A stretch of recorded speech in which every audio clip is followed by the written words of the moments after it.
Hi, and welcome to chapter 24. This is Learning Objective 2, and we're going to take a look at the measurement of GDP. Before Objective 1, we've learned that income equals expenditure. But actually, what is this weird little thing called GDP? So I have not been doing a lot of recording recently, but I totally want to share my screen with you and show you some things about GDP. So let me go ahead and slideshow from beginning. Okay, let me get my pen here. I think sometimes, economics is the easy part for me. It's all of this point, click, produce this video, on and on. So it's kind of fun. All right, so how do we measure the gross domestic product? Well, before I measure it, I really want to show you, let's see arrow options. I really want to show you the actual gross domestic product. Now, in your course, when I start to show you other things outside of my PowerPoint, like I'm going to do now, I'm going to record it in Zoom because it's a lot easier for me to switch between windows than in PowerPoint. So let me go ahead and click on this hyperlink to the Federal Reserve Economic Database. So the Federal Reserve has all of this wonderful stuff, which is available to us. It's free. You can sign up for it if you have an account. I obviously have an account. And so let's take a look at the gross domestic product. So this is the gross domestic product. Notice it's part of the national accounts, national income accounts. And so it has GDP or gross national product, or gross net product, which we're going to look at in a few minutes. Depends on which economist that you study, which one that they kind of like to look at. So I love that this is hyperlinked in terms of you can click anytime. I'm going to click, let's see, I graduated high school right around here, third quarter. So it was $4.6 billion. So a couple things you want to look at is when is the most recent observation, and that would be here, where it says second quarter of 2023. We get it quarterly, which is once every 3 months, beginning from January to March, April to June, and July to September, October through December. Okay, yay me, I did that. Now, some other things to look at is it seasonally adjusted. So let me see, hopefully you can see it's season adjusted annual rate. And what that means is that we produce some things more in the summer, for example, fruits, vegetables, than we do in the winter. And we adjust these using variables. That's what an econometric economist does. To create variables for that. So we're always comparing apples to apples in that respect. The other thing to look at here is notice the gray areas. So if you're a history person, what do you think these gray areas are? If you answered recessions, you're absolutely correct. So what is a recession? Recession is 3 consecutive downturns of GDP. So GDP normally grows at about 3% a year, or per quarter. If we have something that goes from 3% to 2%, down to 1.7, down to 1.5, that would be a recession. The other thing I would like to show you is that you can play with this very easily, and you can look at just the time periods. This was the economic collapse of 2008 that we talk about a lot in economics. Our most recent, we don't usually use this word, but I'll whisper it so that my economist friends don't kill me, depression. And so, and then here is COVID. So you can see kind of what has happened throughout history. All right, so now we have talked all about what this GDP is, that income approach equals expenditure. You've seen some data on it. Now, what I'd like to do at this point is to go through the actual definition of the gross domestic product. So the gross domestic product, and I think I need to share my screen with you. In fact, I'm sure I do, and I don't think I did. So just a second, I'll get there. Oh, stop it. Ah, let me get there. Let me get there. Zoom, zoom. Here we are. Zoom. Share screen. There we go. I knew it was too easy. We'll go here. Share. And here we are. And from current. There we go. At the beginning. Okay, so the gross domestic product is the final market value of all goods and services produced in an economy in a given time period. Okay, now that's the way I learned it. This one's a little bit different. Now, please hear me. I went all the way back to Cengage to try and get rid of these little blue shadows, and nobody can tell me or how to do it. So I kind of, just ignore them for the purposes of this lecture. Okay, so first of all, let's pick this definition apart. The first part of it is the market value. So what do we mean by the market value? And the deeper question here is, do market values change? So here's the question. Let's say that we have a dozen eggs, right? And 1 dozen eggs. How many eggs in a dozen, right? 12. And let's say it's 2022. And a dozen eggs costs $2.40, right? In 2023, then, a dozen eggs, how many you get for a dozen? Still 12. But now it costs you $3.60. If you're valuing things at the market value, it makes it look like there's more eggs, right? If I gave you a number, you'd say, okay, well, hey, 2023 is a lot larger than 2022. It looks like there's more. But in reality, there's not. There's the same amount. Now, why did the price go up? Many things. Okay, it could be inflation. Okay, that could be one reason. General rise in the price level over time, which we're going to talk about in chapter 25. Could also be the bird flu, which is another reason. Avian flu. Could be many other things. Gas prices could be one, right? To get the product to the consumer, that could be something else that's involved in there. So we don't, yes, we measure all this stuff in market value, but market value really is misleading. So in some of our upcoming objectives for this chapter, we're going to look at how we want to, what we call real GDP versus nominal. And nominal is always measured in this market value. Okay. All right. We'll look at that a little bit more. I don't want to beat the dead horse here, but you need to know a couple other things before we get into that. Okay. So they're measured at their market prices. And there are things that we do that we don't buy from the economy that we could. Okay, so let's say tomorrow you win the lottery and you hire a housekeeper. All right. And here's what's the difference. When you're doing the housework yourself, that's not contributing to the gross domestic product. But when you hire someone to do it, now you can kind of see you've got labor being exchanged for wages, which is part of the gross domestic product. So, the market price thing we're going to accomplish, but just remember that there are things, if you do your own taxes or stuff like that, that is not going to be counted as part of US GDP.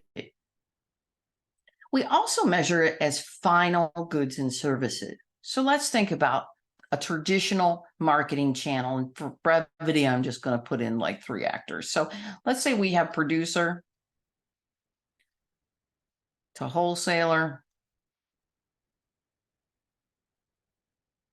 retailer to consumer. In a traditional marketing channel, we know that each of these players would add some kind of value to the end product. Let's use eggs again, okay? I don't know why I'm on eggs, but I guess I'm on it. Let's say the producer, the chicken farmer, he can produce eggs and it costs him less than $1, but that's how much he makes them available for sale, $1. He sells it to the wholesaler for $1. She takes all of those eggs at a centralized location, breaks them down, maybe packages them in different ways, shapes, and forms. And then they're going to be adding, let's just say, $1 to the process. The retailer, then wholesaler ships them to retailers. Retailers stock the shelves and make sure that you can purchase these. So they add another $1 to the eggs.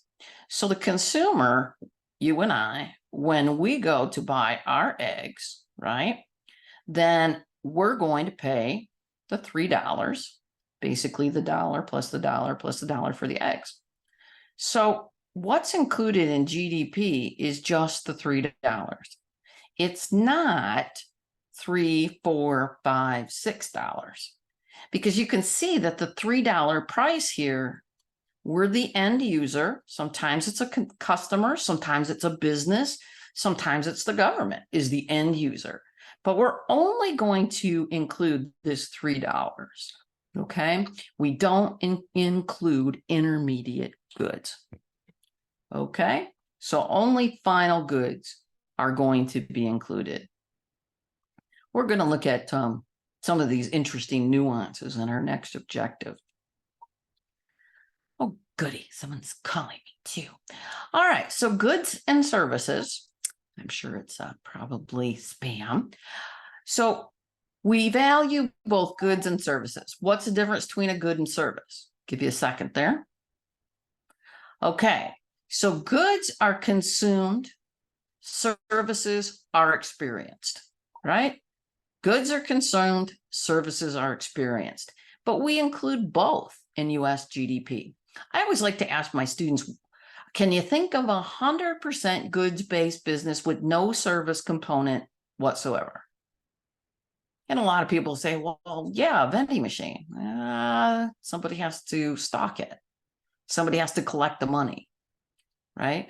Some people, then I flip it around and say, can you think of any legal service-based businesses? And I think the best one I got so far is a really bad life coach. So they don't have an appointment book or anything. And I was like, oh, they wouldn't be a life coach very long because they don't have anything to keep track of who their people are, or notes or anything like that. Okay. We only include legal things in US GDP, but I think it's interesting if you think about those areas. And I like to look at marijuana, the legalization of marijuana here. And I like to ask, does having illegal marijuana sales, Italy is a good example. When I went to Italy, they have dispensaries and stuff, but it is illegal to use it. And so you go, but it's like medical kind of thing. But what's fascinating to me is when you look at illegal sales, doesn't that kind of still contribute to US GDP? I don't know. So my question is illegal. Maybe you have to buy papers or whatever. I know that vape shops, right, sell a lot of stuff so that you can engage in illegal activities. It's not illegal to sell a pie, but it is illegal to sell the drug. So it's fascinating to me because here we have labor and land and commerce taking place around an illegal activity. So again, we're only going to go with what is legally produced and sold. We also value gross domestic product in a given period of time. This will be quarterly if we're looking at it at the more academic level. If you're looking at it, we're going to give you 1 year. We're going to say that we measure it every year, but we actually measure it every quarter. What this means is that we're trying to only measure those goods which are produced. And let's say we have Q1 here, which is January through March. And let's say in that quarter, we have, I don't know, 3 billion. Okay, just any old number here. Now, what if, here's the question, what if those goods aren't sold and set on store shelves? Are they measured in Q2?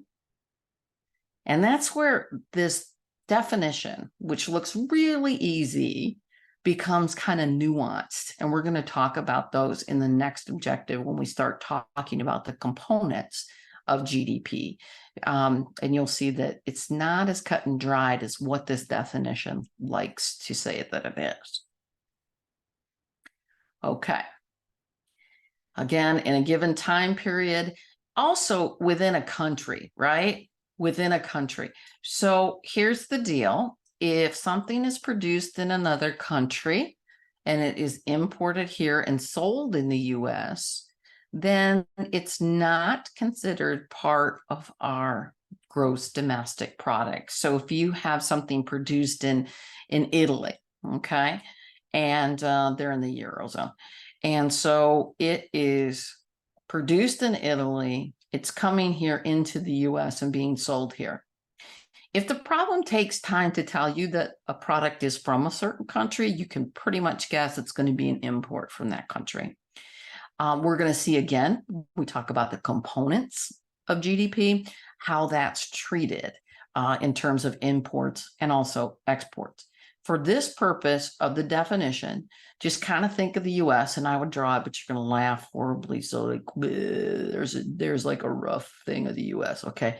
I'm not an artist, obviously, but think about that. There's this, kind of, for lack of a better term, wall. I could even put that years before it was a thing around the US, and anything that is produced in here, anything produced in here is going to be part of US GDP.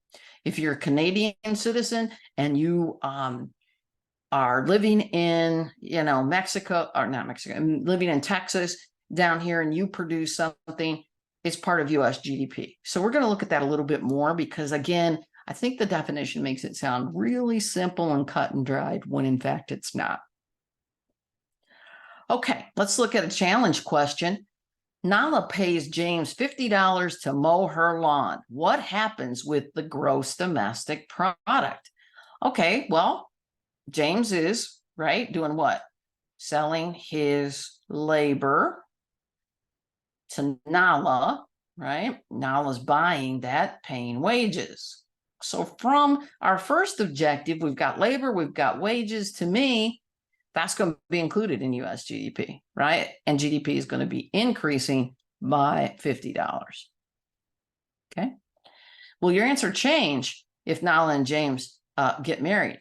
Yes. Remember, unpaid household work is not included in US GDP. So the answer to this question is absolutely, because it would be part of that unpaid household work. Okay, so that is chapter 24, learning objective 2. And I'll see you back in learning objective 3, where we start to tackle some of these things like, well, what if it's not sold? What if we import it and then sell it in this country? What about if we export it and sell it in another country? How are those things handled? As well as things like the net national product. And some of the things that we talk about, personal income, expenditure, and so on. So it's a little bit longer lecture next time, but I'll see you back then. You guys have a good day. Take care. And again, if you have any questions, don't forget to contact me. Thanks.